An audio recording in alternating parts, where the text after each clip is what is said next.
You might remember us, the ones in the red shirts. We can't afford guns being the leading cause of death for children and teens in this country. Whether you're Republicans or Democrats, you can't look away. We're not going to shut up until we get the change we deserve. Thoughts and prayers are no longer enough. We need to take action now. You didn't get this far by saying you can't. You didn't get this far by just being mediocre. You moms demand action, and that's what we demand. Welcome to Movement Builders, a show about the people ending gun violence in America. All of us. I'm Kaylin Ford. And I'm Nikita McDaniel. We know that it's going to take all of us to end gun violence. That's why we're committed to building a movement that is as diverse and inclusive as possible. And we know that we must center the lives of the people most impacted by this crisis. Black people in the United States are 12 times more likely than white people to die by gun homicide. And Black children and teens are 17 times more likely than white children and teens of the same age to die by gun homicide. In order to really do this work, we need to deepen our understanding of where and how gun violence happens and who is most impacted. The people who are most impacted by this crisis need to have a seat at the table where decisions are being made, because we have the solutions our communities need. And we bring so much knowledge, hope, and resilience to this work. Our guest today is a survivor of gun violence, pastor, advocate, father, grandfather, great-grandfather, and he's also a recording artist who has done this work for decades in his own community of Cincinnati, Ohio. He uses his voice in all of those roles to help end gun violence in America. Here is one of his songs. Not one more family should wonder how they'll make it through. Not one more politician should say my thoughts and prayers are with you. Pastor Jackie, we are so honored to have you with us today. Oh, thank you so much, you two, for inviting me and allowing me to be a part of this. We want to start this call off by honoring your grandson, Jackie Lavelle Jackson III, who was shot and killed on June 22nd, 2024. So we can all have a moment of silence for Jackie Lavelle Jackson III. For Jackie Lavelle Jackson III. Jackie Lavelle Jackson III.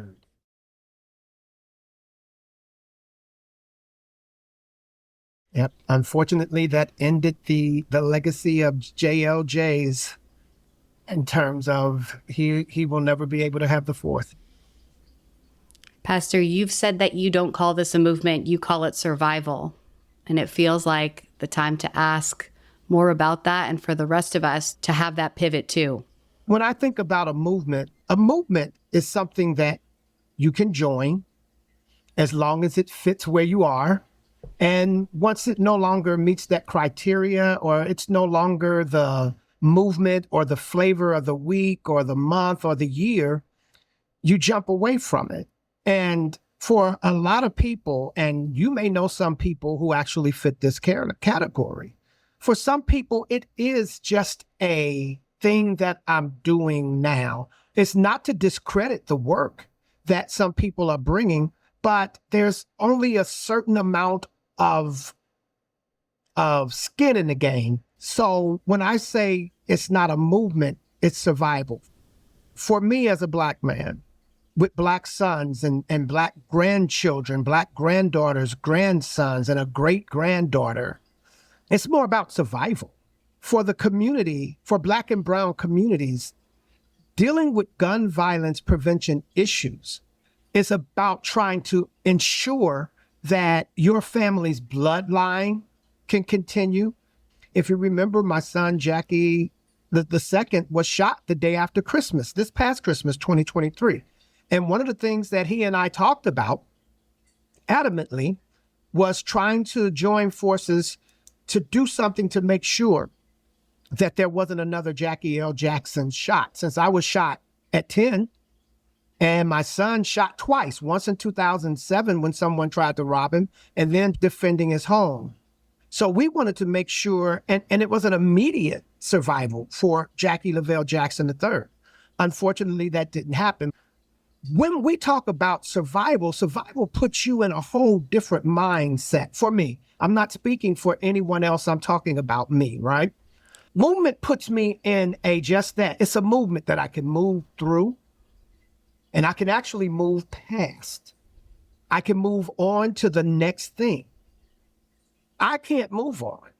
Even though we know there are school shootings and a number of concerts and other different shootings, we know that the largest amount of gun violence is happening in Black and brown communities. And so I can't change how I look, right? So You cannot. I have to do what it takes to survive, for my family to survive, for my neighbors to survive, for the communities to survive, and for this country to survive. And so that's why I say it's survival. It brings a different level of urgency to me. Survival. Thank you for sharing that, Pastor Jackie. You shared a lot with us about your family and personal experiences with gun violence. Let's talk a little bit about the disproportionality of gun violence in Black and brown communities through your lens and your perspective. Before I came to Everytown, I worked in the city of Cincinnati as a community outreach advocate. And one of our main focuses was responding to shootings and homicides in the 5 Cincinnati police districts, where we did conflict mediation, crowd control, and on-site counseling. There were so many shootings that happened near or around schools. And the next day, when the kids came back to school, they were expected to come back. They may have seen the body when they left the school, whether it was right by the school or within that community. They were expected every day to come back to school, just jump right in. There were no counselors. There was no one there to work with these kids or their parents or the teachers for that matter. These kids had to come back, just come back and jump back in as if there wasn't a body laying on the ground, as if someone hadn't just been shot. That's one way that I saw the disproportion, because now you've got kids who are being traumatized and their parents are traumatized because their children was close proximity to someone being shot or murdered. So that's disproportion when you think about that. But also, when I think about the funds that come into the different cities, that's for gun violence prevention. Now, a lot of that money does not make it back into the work needed into the Black and brown communities. We talk about asset mapping, and when I'm working with institutions, I tell them about stepping back so folks can step up that are most impacted. And that is how this work is going to change. And the people, the first responders that are on the ground that have those relationships, they should be compensated for the work they do. And we should invest in their training and development, because they are already the natural first responders, because they have the relationships, and relationships matter. And I have a feeling, I'm not going to speak for you, Pastor Jackie. However, I have a feeling that what you bring to the table, your experiences as a survivor of gun violence and as a faith leader, that does bring a unique perspective to this work.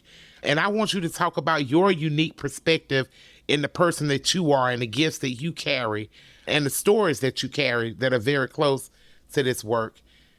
I'm a survivor in terms of being shot at 10, 1970, July, in the summer, doing what kids do, playing chase and Red Rover and all this other stuff. And me and a friend get shot by this neighbor who, and when I say what his situation was, before I say it, I want to mention that not everyone with mental health issues are going to shoot somebody or kill somebody. But in my particular case, Charles had mental health issues. He had just been released from a mental health institution, and he shot me and a friend. And I can still to this day see his toothless grin as he's looking at us after he shot us. I'll fast forward. My son, Jackie Lavelle Jackson II, was shot December 26, 2023, protecting his home. Shot twice through the stomach, grazed on the back, fought his attacker after he was shot, fought him, was able to get the clip out of the weapon because the guy was still trying to shoot him, was able to get another round discharged before he got the clip out, and then one in there. I've had 10 family members murdered in the city of Cincinnati over the last 10 years, with the 10th one being my 16-year-old grandson, and 9 family members wounded in the last 10 years, with the 9th one being my son, Jackie, his dad. When it comes to talking with, working with, trying to understand, trying to engage with survivors, I get it. Now, I'm not going to say I understand their situation, because you can have the same experience, but you experience it differently. So I'm bringing this all in together. So as clergy, I started doing the work of going to shootings and homicides in the community here in Cincinnati, not as a job, but because I feel that when you are clergy, if you are not making a difference in your community, not in your church, not in your 4 walls, not just in that building, but if you're not making a difference in that community and in that city, you should get out the way and let somebody else that's going to do it. So I started going to these shootings and homicides just because I thought it was necessary. And when I started showing up, I noticed family members and community members that are there that need somebody, sometimes a voice of reason, sometimes a shoulder to cry on, even sometimes to hold them back. But because I believe God anointed me to do this, that means he equipped me. And since he equipped me, that means that I have maybe a little extra portion to be able to endure. Yes. And even with all that, it still knocks me on my behind. Pastor, I'm so grateful for you being here, not only to talk about this work on this podcast, but for being truly a movement builder in this work for decades and doing this work through your own personal lens, through the lens of your faith, through the powerful perspective that you have as a survivor of gun violence, as someone who has experienced this personally, and as someone who has borne witness to the suffering that this causes. There's a lot that some folks get wrong about what the disproportionate impact of gun violence on Black and Brown communities looks like. So those of us who don't have that experience, how can we learn and do better? How can we do the work on ourselves so that we can show up and move from allies to accomplices in this work, so that we can show up in a meaningful way, in an authentic way that's helpful instead of harmful? Now, that's a good question. And so I'm going to answer the first part of it this way. I can't tell anybody how you need to do the work on yourself. Some things you've got to figure out. You know, when everything started in 2020 with the protest and the George Floyd and Breonna and all these different things, a lot of people were, what book should I read? I don't know what book you should read. I didn't learn this from a book. I learned it from living it. What movies should I watch? I don't know. What movies do you want to watch? That's not going to give you my experience. I've had people ask me, what do I need to do? You need to go do some homework. Yeah. See, understanding that I know how to function in a white world because it was totally mandatory. I'm 64. I learned that as a kid, and moving forward, I have 64 years of experience of learning how to navigate, how to work, how to move in a white community, in a white world, because it was necessary for my survival. If you're white, you didn't have to learn to live in my world. My mother used to say to me, especially when I'd act up in school, not that I ever acted up in school, but if I had acted up in school, she would always say to me, I wish I could open up your head and pour in the information that you need, but I can't. One, I'd say be honest. To kick off everything, you want to build that relationship with me, be honest. One of the things that burnt my britches is when people would tell me I had no idea that police brutality was like that in the Black community. I had no idea that this was going on. And in my mind, it's always, no, you're lying. Because it's been on the television, it's been on the news, it's on TikTok, it's been on Facebook, it's been everywhere. So you did know it was happening. That is not a good way to start. That's one thing. When you start talking about building that relationship better, one of the things that I've had a lot of questions over the years that I've been connected with Everytown is those volunteers that are doing faith outreach and asking me, what is it that I need to do to get connected with the Black church? Why won't they connect with me? Why aren't they opening up? Some people go, don't they know that we're coming in to help?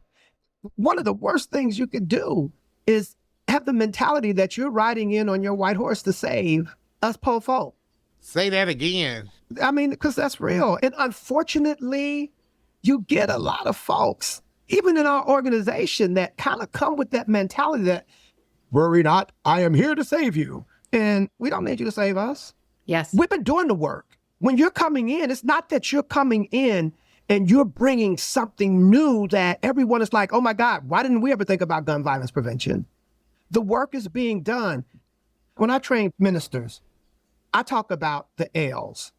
One L is look. You gotta look. You gotta come in, be quiet. We don't need you to come in just talking. Come in and look. Because looking, it gives you an idea of who's there. It gives you an idea of what's going on. The next L is listen. You need to listen and hear. See, when you just come in talking, you come in talking statistics. Nobody care about no statistic. When they're sitting there seeing gun violence or worried about bullets coming through the living room, nobody care about 9.9% of nothing. So don't come in with all the jargon. Come in and listen, because if you listen, people will tell you everything you need to know. But if you come in thinking that you got all the answers and you're there to save, you're not going to listen. So you look, you listen, and from looking and listening, you get the third L, which is you learn. And once you learn the community, once you learn who are the stakeholders, who are the trusted sources in the community, now you can find out who to go to. And that's whether you're talking community outreach or you're talking faith outreach. Learn the history of that community. Learn the history of the church. You got to get the one size fits all mentality out of the way. You got two Black communities side by side. They both have some different histories and some different things that are important to know. So learn what's going on. If you're doing faith outreach or community outreach, go in and just be a visitor. And sometimes leave those red shirts at home. You're going to go visit a church, find out is that a dress up church? You walk in there in your t-shirts. I know you go like, well, it's church. Everybody should come as they are. I get all that. But you're trying to create relationship. Maybe just get dressed for church. It's just a couple hours. It'll be okay if you don't wear the t-shirt. Find out who in that church would be the trusted source. Also find out if you are the best messenger. You want to be a good accomplice to me? Are you the best messenger to come for me or to come with me? Maybe we're going, it's your thing, but maybe you should put me in front.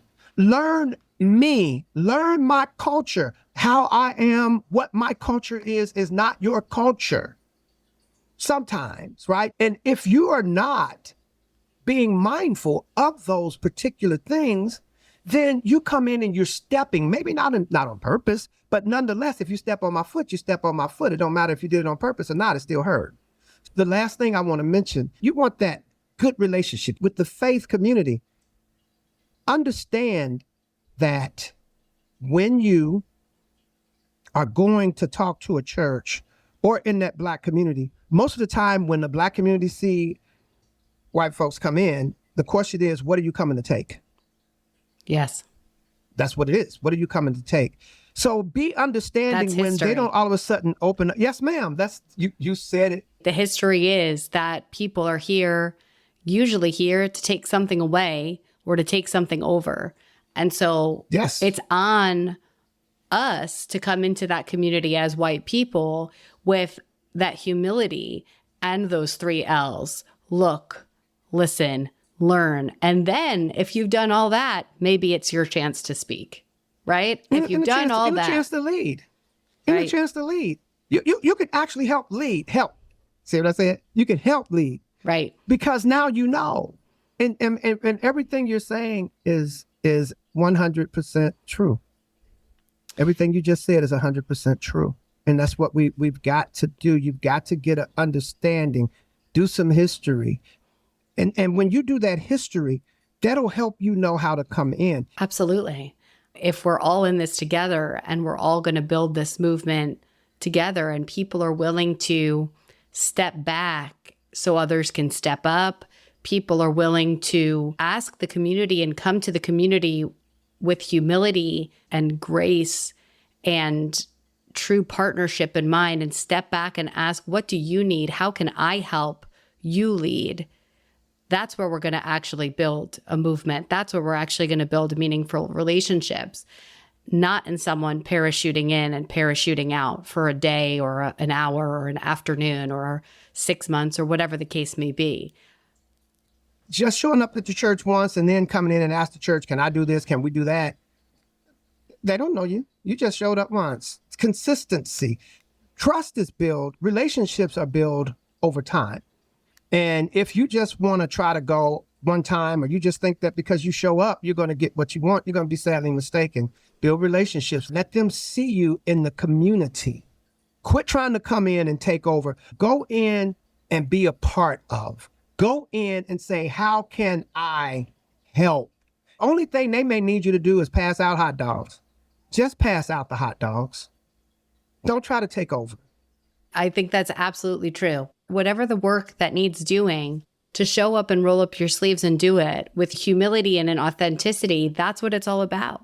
That's what it is. So, Pastor Jackie, I know that music is a big part of my life as well as advocacy. And I know that you're a recording artist, as we just heard one of your songs earlier on. And music does play a big part of your life. Can you share with us how music comes into your advocacy work and how music is also a part of your healing?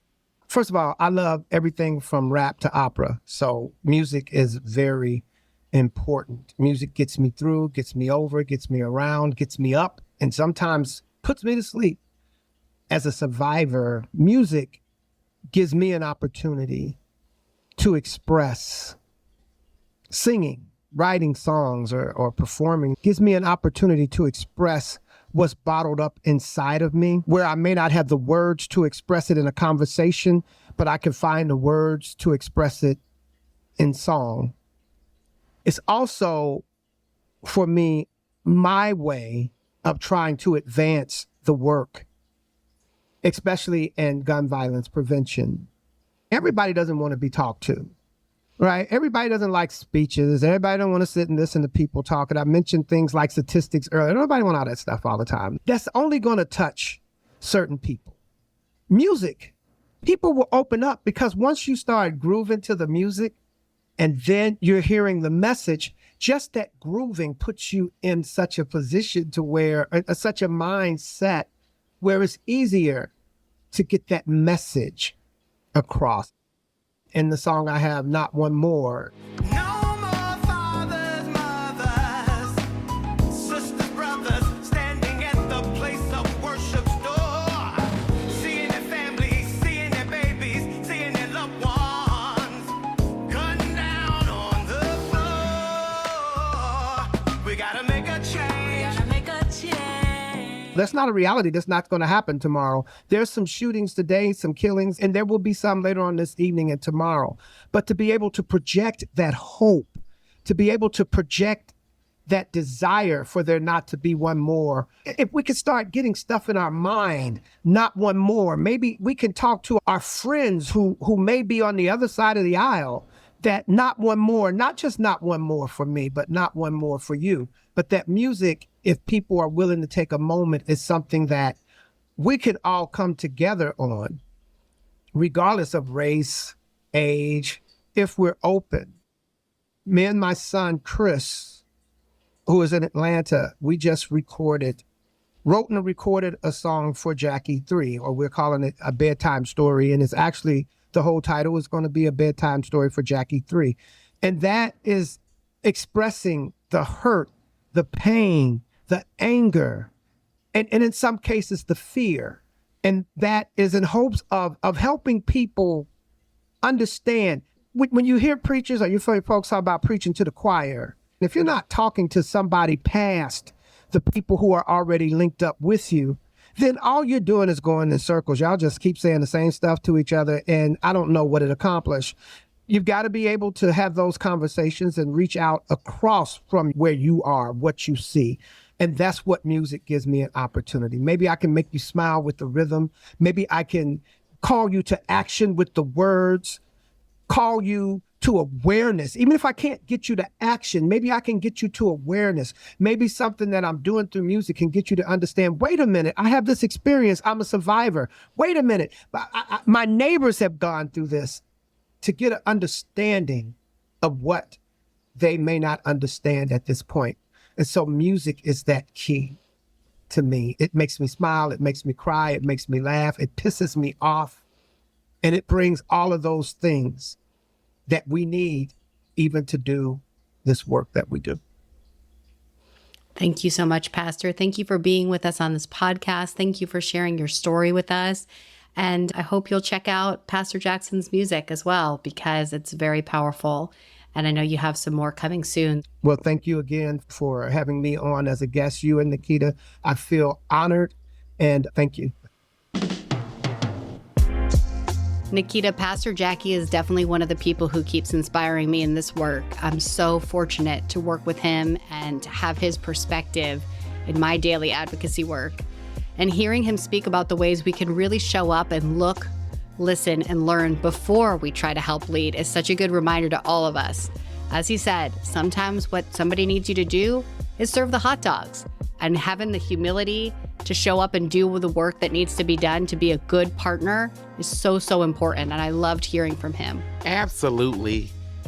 And he has so much wisdom when it comes to doing this work from a place of deep faith and hope. We are also fortunate to have so many lifelong organizers with us in this movement. People who bring so much from their heart and their experiences in this work. And we're so fortunate to have a lifelong organizer and very special guest here with us to share more about the incredible work that's happening across the country. Our own Executive Director of Moms Demand Action, Angela Farrell-Zabala, is with us on Movement Builders. Welcome, Angela. Welcome, Angela. Thanks for being on the podcast. Thank you, Kaylin and Nikita. I love the idea of this podcast, and I'm so excited to sit down with you for an upcoming episode. I just stopped by to say a huge thank you to all of our amazing volunteers doing this work. We see you and we appreciate you. I've had the chance to travel to Pennsylvania, Michigan, Tennessee, Florida, Arizona, Nevada, and Chicago for the Democratic National Convention and see you all in action. And let me just say, y'all are on fire, knocking on doors, phone banking, having those gun sense conversations with voters. All of your work matters and all of it is moving the needle. But as we know, this election is too important to have anyone stay at home. So please keep up your amazing work and keep checking out our 100 Days, 100 Ways to Take Action in the Demand Action app and on social media. These actions take a few minutes, but they help out not only to get out the vote, but to build our movement, because the work doesn't stop on November 5th, and we've got so much momentum on our side. Thank you, Angela. And we know you're a lifelong movement builder, and we're so excited to hear more about your own journey as an advocate in a future episode of the podcast. So stay tuned, everyone, to hear more from Angela and more about all of the amazing work she's doing. Thank you, Angela, for your leadership.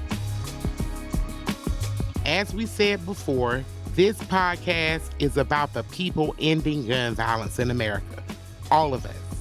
It's your community. It's our community. Tell us what part of Pastor Jackson's story resonated with you. Share a movement builder who inspires you in this work. Tell us what's getting you fired up to elect gun sense candidates this fall. All of it. Send us your voice notes to movementbuilders@everytown.org. Again, it's movementbuilders@everytown.org. And include your name and where you're from so that we can play your voice note on a future episode of the show. Thanks for listening. I'm Kaylin. And I'm Nikita. Thank you for all you do to save lives. It's working.